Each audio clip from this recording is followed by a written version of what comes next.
Hi friends, আসসালামু আলাইকুম। সবাই কেমন আছো বন্ধুরা? আশা করি সবাই খুবই ভালো আছো। আমি আল্লাহর রহমতে অনেক ভালো আছি। চলে এসেছি আজকে তোমাদের মাঝে আরেকটা রেসিপি নিয়ে। তো আজকের রেসিপিটা হতে যাচ্ছে ডিম পরোটা।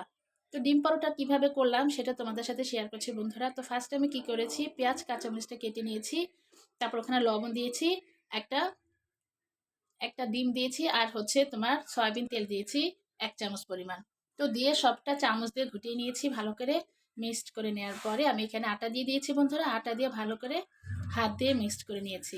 একটা ডো করে তৈরি করে নিয়েছিলাম বন্ধুরা, কেননা যাতে আমি রুটির মতো করে পরোটাটা বানাতে পারি। তো বন্ধুরা, তোমরা অনেকেই অনেক রকমভাবেই ডিম পরোটা খেয়েছো, বাট আজকে আমি কিভাবে করছি সেটা তোমাদের সাথে শেয়ার করছি। তো সবগুলো একটা ডিম দিয়ে আমি তিনটা বানিয়েছি বন্ধুরা। দেখো এখানে তিনটা বানিয়েছি। তো বানানোর পরে তাওয়াতে জাস্ট একটুখানি রেখে আবার উল্টে দিয়ে একটু শক্ত করে নিয়েছি, কারণ নরম থাকলে কিন্তু এই জিনিসটা একটার সাথে একটা লেগে যেত। তিনটা বানাইছি, তিনটা বানাতে গেলেও কিন্তু আমার 2 মিনিট সময় লাগছে। তো একটার উপর একটা রাখতে হতো, তখন কিন্তু লেগে যেত। তো সেই ক্ষেত্রে আমি কিন্তু একটু ভেজে নিয়েছি, জাস্ট দিয়েছি তাওয়ায় দিয়ে উল্টে দিয়ে আবার এখানে একটু খালি জাস্ট একটু গরম করে রেখে দিয়েছি। দেখো এখন কিন্তু একটার সাথে একটা লাগছে না। তো বানানো হয়ে গেছে। এখন এটা আমি একটু সাইজ করব কিভাবে। এই যে দেখো বন্ধুরা, এখানে আমার হাতে একটা টিফিন বক্সের ঢাকনা। এটা দিয়ে আমি এখন এটা একটু সাইজ করে কেটে নিব।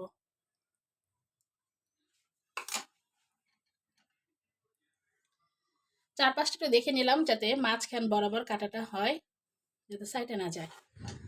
তো বন্ধুরা, হয়ে গেল। এখন আমি এটা জাস্ট একটু ভর দিয়ে কেটে নিব। চারপাশ দিয়ে বন্ধুরা এভাবে করে আমি এখন ছুটিয়ে নিব।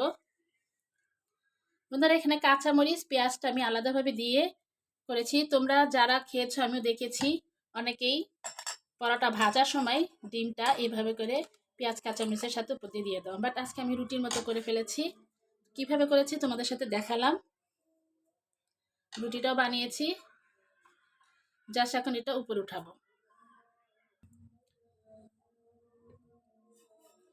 তো বন্ধুরা, গোলের সাইজটা যেন সবগুলো একরকম থাকে, সে কারণে এটা করলাম।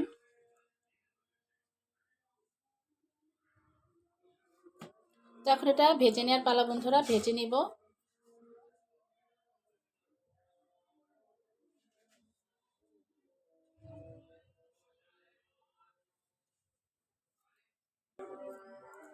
বন্ধুরা, চুলায় বসে দিয়েছি, দিয়ে দিচ্ছি তেল।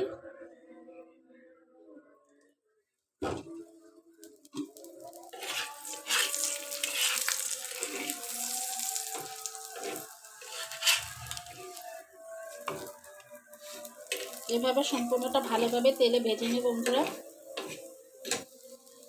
অনেকেই ডুবো তেলে ভেজে নাও বন্ধুরা। আমি জাস্ট একটা পরোটা ডুবো তেলে ভাজবো না। ডুবো তেলে ভাজার থেকে এভাবে ভাজলে ভাজাটা ভালো হয়।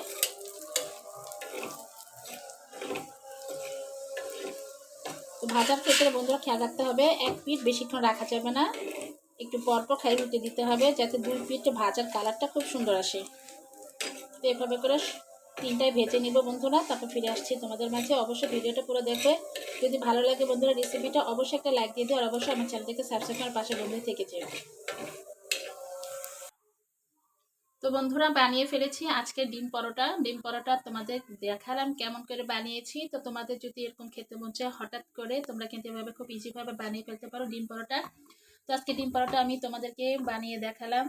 এভাবে করে ডিম পরোটা আমি বানিয়েছি খুব ইজিভাবে বন্ধুরা। তোমাদের যদি খেতে মন চায় অবশ্যই বানিয়ে খাবে। আর আমার বানানোটা কেমন লেগেছে অবশ্যই আমাকে কমেন্ট বক্সে লিখে জানাবে। তো বন্ধুরা, এটা কিন্তু হেলদি একটা খাবার। এটা খেতে যেমন একটা স্বাদ আছে, মজা আছে, ঠিক তেমনি কিন্তু এটা পুষ্টিও আছে। তো এটা খেলে কিন্তু কতটা মজা লাগে, যারা খাবা তারা বুঝতে পারবা। তো এইভাবে করে খেয়ে দেখো বন্ধুরা। এটা কিন্তু তোমরা সসের সাথেও খেতে পারো, টমেটো সস যেটা। তো আমি এটা এমনিই খাবো বন্ধুরা। এটার ভিতর ডিম দিয়েছি, ডিমের স্বাদের থেকে বড় স্বাদ কি আর আছে। তো এভাবে খেতে মচমচা খুব ভালো লাগবে। তো রেসিপিটা কেমন লাগলো অবশ্যই কমেন্টসে লিখে জানাবে। সবাই খুবই ভালো থাকবে বন্ধুরা। আজকের মতো এখানে বিদায় নিচ্ছি। আল্লাহ হাফেজ।